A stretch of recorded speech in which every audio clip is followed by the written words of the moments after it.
मैंने सुना है नेक्स्ट ऑस्कर अवार्ड हमारे पाकिस्तानी यूट्यूबर्स को मिलने वाला है। क्या अदाकारी करते हैं।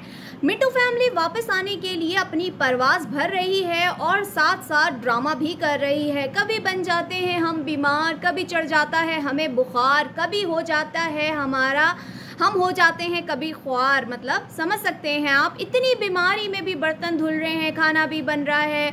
ऐसी क्या अंत आई है, मजबूरी आई है कि इतनी बीमारी में आप घर में आराम करो। क्या ज़रूरत है खिजल ख्वार होने की। हमने तो सुना था कि यहाँ पे परमानेंट वीज़े पे आया गया है, यहाँ पे रहना है और इतने दिन हो गए।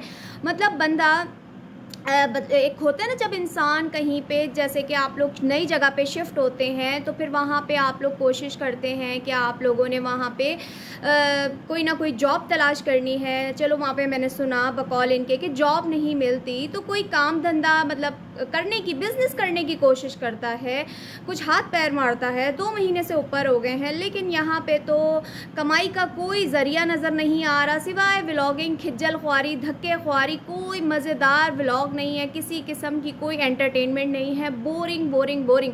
लेकिन अपनी तरफ से लोगों को एंटरटेन करने की कोशिश में मैं कहती हूँ अदाकारी का अवार्ड तो इनको ही मिलेगा। जो फर्स्ट प्राइज़ है वो तो किसी और को मिलेगा।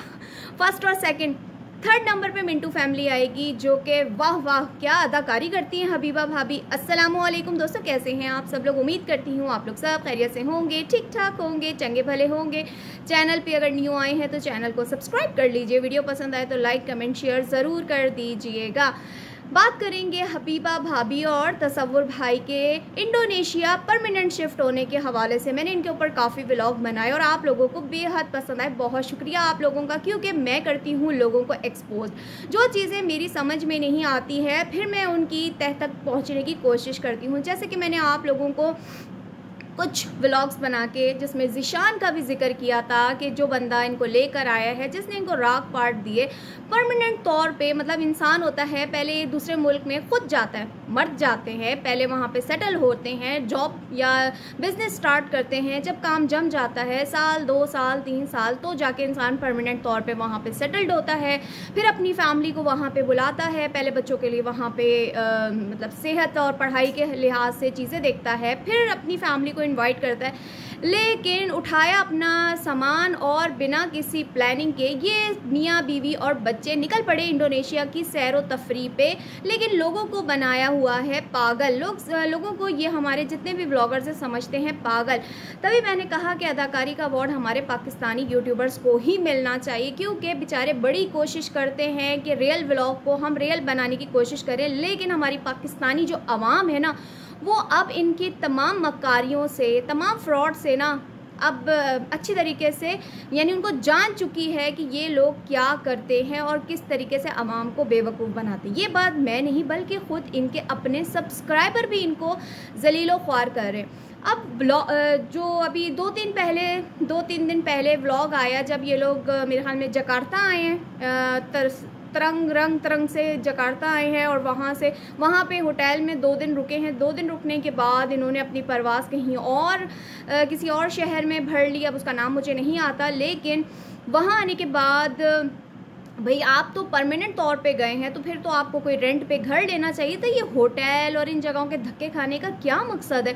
अभी भी कुछ लोग कहेंगे कि ये किसी मेरे ख्याल में होटल में, लेकिन नहीं, ये कोई अपार्टमेंट वाली जगह है, लेकिन ये फिर भी होटल ही कहलाता है बकौल इनके, क्योंकि इन्होंने अपने व्लॉग में इस चीज़ का एतराफ़ किया है कि ये भी एक होटल ही है जहाँ पे अभी वो रह रहे हैं। और वहाँ जाने के बाद हबीबा भाभी को चढ़ गया है बुखार और गला ख़राब। इतना बुखार, इतना गला ख़राब, बंदा बीमार होता है तो फिर बंदा घर पे आराम करता है। और जो बंदा बीमार होता है उसकी तीमारदारी के लिए जो उसके घर के फ़र्द होते हैं या जो मेन बंदा होता है, जो बड़ा होता है, जो ख्याल रखने वाला होता है, वो कुछ उसको खिलाने के लिए पकाता है या उसके लिए बाज़ार से कोई ऐसी चीज़ लेके आता है। बल तो बीमार को बाज़ार का खाना नहीं देते, लेकिन कुछ ऐसी चीज़ें देता है जिससे बीमारी में ताकत आए इंसान को।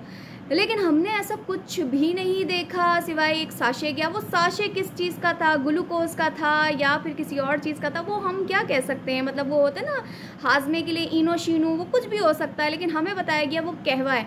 बहरहाल मेरे कहने का मकसद यहाँ पे ये है कि एक तरफ दिखाया जा रहा है बुखार, दूसरी तरफ दूसरे व्लॉग में दिखाया जा रहा है सैर सपाटे। ये कैसी बीमारी है, मेरी समझ से बाहर है। ये भी मारिया बिलाल जैसे ही व्लॉगर हैं जो अपने एक व्लॉग में ड्रामेबाजी दिखाते हैं और दूसरे व्लॉग के अंदर अपने खाने खापे ये जो चीज़ें होती हैं ये दिखा रहे होते हैं। तो इन का मैंने सोचा कि आप लोगों के साथ मैं जो भी यानी चल रहा है ड्रामा उसको थोड़ा सा ना एक्सपोज करने की कोशिश करती हूँ कि जब इंसान परदेश में होता है तो जिससे आप पूछ के परदेश में बिना किसी सोचे समझे आप पहुँच गए हैं एक बंदे के सहारे पे ज़ीशान के, तो बंदा उसी को फ़ोन करके पूछ लेता है कोई आपका डॉक्टर है। और एक और हाँ चलो ज़ीशान तो रह गया रंग तरंग में, लेकिन अभी रिसेंटली जहाँ पे ये लोग आए हैं वहाँ पे इन्होंने एक जो ये होते हैं ना ट्रैवल एजेंट, इनसे मुलाकात करवाई थी। वो वाला मैंने व्लॉग देखा जिन्होंने इनको खाना भी दिया था जकार्ता में होटल में। तो बंदा उसी को फ़ोन करके पूछ लेता है यहाँ पे कोई अच्छी मेडिकल फैसिलिटी अवेलेबल है तो आप मुझे बताएं, कोई अच्छा हॉस्पिटल है, कोई क्लिनिक है तो मुझे बताएं। भाई मेरी बीवी बहुत बीमार है, उसे इतना बुखार है और मैं उसके ऊपर एंटीबायोटिक के एक्सपेरिमेंट कर रहा हूँ, उसको दवाइयों पर दवाइयाँ दे रहा हूँ और मेरी बीवी मेरे तरले हाथ मिनते पैर जोड़ रही है कि मुझे पाकिस्तान भेज दो, मैं क्या मरने के लिए आई थी मैं ये वो। तो ये वाली चीज़ देख के ना मैं कहती हूँ मेरा जो है ना मतलब ये हुआ कि मैंने इसके ऊपर व्लॉग बनाना है कि बंदा बीमार है तो हॉस्पिटल जाए, डॉक्टर के पास जाए, किसी से पूछे जो आपके रेफरेंस के वहाँ लोग हैं जो आपको गाइड करते हैं, जिन्होंने आपको व्लॉगिंग में गाइड किया कि आप ये खाएं, आप वहाँ जाएं, आप ये करें, इंडोनेशिया में ये करें वो करें। तो उन्हीं को बंदा पूछ ले, उन्हीं से पूछ ले, उस बंदे से पूछ ले, ट्रैवल एजेंट से पूछ ले कि आपका कोई यहाँ पे रहने वाला है, कोई जानने वाला है जहाँ पे आप लोग डॉक्टर को दिखाते हैं, वो डॉक्टर हमें बता दें, आप हमारे साथ चलें। हर चीज़ के लिए इनको गाइडेंस मिल सकती है कि कौन से पार्क में जाना है, कौन से होटल में जाना है, कौन से कहाँ जाना है। लेकिन इनको गाइडेंस नहीं मिली, तो बीमारी के हवाले से गाइडेंस नहीं मिली। हमें दवाइयों के पत्ते दिखा के और कहा जाता है कि हबीबा बहुत बीमार है और हबीबा ने कहा है कि मुझे पाकिस्तान भेज दो। ये एक नहीं 3 व्लॉग आ चुके हैं इस हवाले से। तो मैंने सोचा कि आज मैं इसके ऊपर व्लॉग बना लूँ। पहला 2 व्लॉग देख के मैंने कहा सच में हबीबा भाभी की तबीयत ख़राब है, तो हो सकता है ऐसा हो। लेकिन जब तीसरा व्लॉग आया तो उसके बाद मैंने कहा गड़बड़ है, कुछ गड़बड़ है। और वाकई में ही मुझे गड़बड़ नज़र आई कि एक तरफ हबीबा भाभी इतनी बीमार कि कंबल ओढ़ के लेटी हुई हैं और थोड़ी देर बाद हबीबा भाभी लिपस्टिक लगा के तैयार शैयार हो के मेडोना वो बन के मॉडल बन के निकल गई हैं पार्क की सैर के लिए। वाह वाह वाह, आवाम को कैसे आप लोग मामू चाचू बना लेते हैं कि मतलब हम लोगों को आप लोगों ने पागल समझ के रखा है और हम आपके आगे पागल बन जाएंगे। ऐसा अब नहीं होने वाला, अब तो आपको एक्सपोज किया ही जाएगा। और बात करेंगे इनकी कंजूसी पे थोड़ी सी, बल्कि नहीं, कंजूसी पे आने से पहले मैं इस वाले टॉपिक को ख़त्म कर दूं कि ये सब कुछ किया जा रहा है वापस आने के लिए, यानी ये परवाज़ भरी जा रही है पाकिस्तान वापस आने के लिए, क्योंकि इन्होंने वापस ही आना है। 3 महीने का विजिटिंग वीज़ा है, टूर वाला जो वीज़ा होता है वो इनका है, वो अब ख़त्म होने वाला है। तो उससे पहले अब इनका एक न्यू ड्रामा सीरीज़ चल रही है जिसमें कहा जा रहा है मुझे पाकिस्तान जाना है। वो कहते हैं ना मुझे कहाँ, मुझे वो एक फ़िल्म आई थी ना, मुझे पंजाब नहीं जाना, तो यहाँ पे है मुझे पाकिस्तान जाना है। यानी अब जो है हबीबा भाभी को बना दिया गया है मेन कैरेक्टर और उसके सहारे जो है ना आखिर में आके मिंटू भाई कहेंगे अब मैं भी पाकिस्तान चला ही जाता हूँ, मैं अकेला यहाँ पे क्या करूँगा, यहाँ तो नौकरी भी नहीं मिलती, यहाँ तो कोई कारोबार ही नहीं होता, क्या करें, और चलते हैं, चलो पाकिस्तान ही चलते हैं। अच्छा यहाँ पे थोड़ा सा मैं वो वाला जिक्र करती जाऊँगी। रंग तरंग में आपको याद होगा जब ये रंग तरंग में जिस दिन ये लोग निकले उससे 3-4 दिन पहले एक व्लॉग आया था जिसमें जो तसव्वुर भाई हैं बड़े चश्मा लगा के गाड़ी में बैठ के किसी बिज़नेस को शुरू करने के लिए निकले। तो वो बिज़नेस कहाँ गया, किस पटारी में बंद करके वो बिज़नेस रख दिया कि जिसके बारे में वापस आने में अपने यूट्यूब फैमिली को नहीं बताया गया। ड्रामे चेक करें इनके, कितने ड्रामे करते हैं, क्योंकि कहीं गए ही नहीं थे। उनकी गैर मौजूदगी में व्लॉग बनाने के सीन जो क्रिएट करने थे, मियाँ से दूरी, मियाँ चले गए, मियाँ के बगैर दिन गुजारा, पैसे ख़त्म हो गए, फिर सुबह में जादू से पैसे आ गए, आटा आ गया मतलब हद है यार, कसम से हद है। अब चलते हैं कंजूसी। मतलब कि इंसान जब बाहर जाता है ज़रा अच्छे से ख़र्च करता है पैसे, और ख़ास तौर पे इंसान अपनी सेहत का ख्याल रखता है, खाने पीने का ख्याल रखता है। तो वैसे इतनी बीमार हो गए ये लोग जाके वहाँ पे, और फिर वहाँ से सही खाना भी नहीं खाते और खाने का ऐसा हिसाब करते हैं, मुझे लगता है नहीं, मैं किसी कास्ट के बारे में नहीं बोलूँगी वरना यहाँ पे सब आके लड़ना शुरू कर देंगे। तो खैर, कंजूसी में भी अवार्ड मिलेगा मिंटू भाई को, मिंटू फैमिली को, कि इतनी कंजूसी कि खाना भी गिन गिन के जो है ना खाया जा रहा है। उस दिन जिस दिन हबीबा भाभी पहली दफ़ा बीमारी वाला उनका व्लॉग आया था, उसमें एक चावल की प्लेट आई थी जो कि 3 बंदों ने, 2 बच्चे और एक मिंटू भाई ने खानी थी। लोगों ने उस पर भी इनको काफ़ी आड़े हाथ लिया और कहा इतने चावल क्या आप अभी भी खा लेंगे, नेक्स्ट डे के भी 2 टाइम के खाने के लिए आपके बच जाएंगे। यानी थोड़ा रहम करना था तसव्वुर भाई, ज़रा खाना तो ज़रा कम लाना था। इतने सारे चावल ले आए कि वो प्लेट में से भी पूरे नहीं आ रहे थे। तो कंजूसी इनकी चेक करें कि खाना भी गिन गिन के ये लोग खा रहे होते हैं, रहते हैं, तो भी लोगों को बताते हैं इतनी महंगाई है।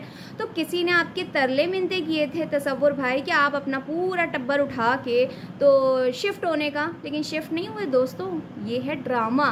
तो देखते हैं ये ड्रामा कब एंड होगा। लेकिन जहाँ तक हमारी इन्फॉर्मेशन है कमेंट्स के थ्रू, कहीं से नहीं अंदर से, जितनी व्लॉगिंग के हद तक है, तो उसके थ्रू यही इन्फॉर्मेशन है कि नवंबर के मिड तक ये लोग वापसी की परवाज़ भर चुके होंगे और अपने गांव पहुंच चुके होंगे। चलें जी, देखते हैं इस बात में कितनी सच्चाई है, वक्त आने पे पता चल जाएगा। लेकिन हबीबा भाभी कहीं से भी बीमार नहीं है। पहली बात, बीमार होती तो क्लिनिक डॉक्टर के पास जाती, जैसे लोगों से पूछ के पार्क में पहुंच जाते हैं, डिनर करने पहुंच जाते हैं, होटल लेने के लिए पहुंच जाते हैं, मनी एक्सचेंजर पहुंच जाते हैं, तो डॉक्टर के पास भी पहुंच जाते। सही है। सेकंड चीज़ कि अगर इन्होंने मतलब परमानेंट तौर पे वहाँ रहना होता तो लाइफ विद बिलाल की तरह जाके ढंग से एक शहर में घर लेते, या अपार्टमेंट का एक फ़्लैट जो अपार्टमेंट होता है वो लेते और वहाँ पे जाके मुस्तकिल तौर पे रहते, उस घर को सेट करते। लेकिन ये तो खाना बदोशों की तरह इधर से सामान उठाया उधर चले गए, उधर से उठाया उधर चले गए। यानी इनका कोई कहीं पे भी किबला नज़र नहीं आ रहा कि इन्होंने कहाँ पे अपनी फ़्लाइट उतारनी है। देखते हैं ये ड्रामा कहाँ जाके पैकअप होता है और हमारी मिंटू फैमिली की इंडोनेशिया का टूर कब ख़त्म होता है, क्योंकि ये है टूर ही। तो मैं लूँगी आप लोगों से इजाज़त। आई होप आप लोगों को मेरा आज का रिएक्शन अच्छा लगा हो तो लाइक कमेंट शेयर ज़रूर कर दीजिएगा। अल्लाह हाफिज़।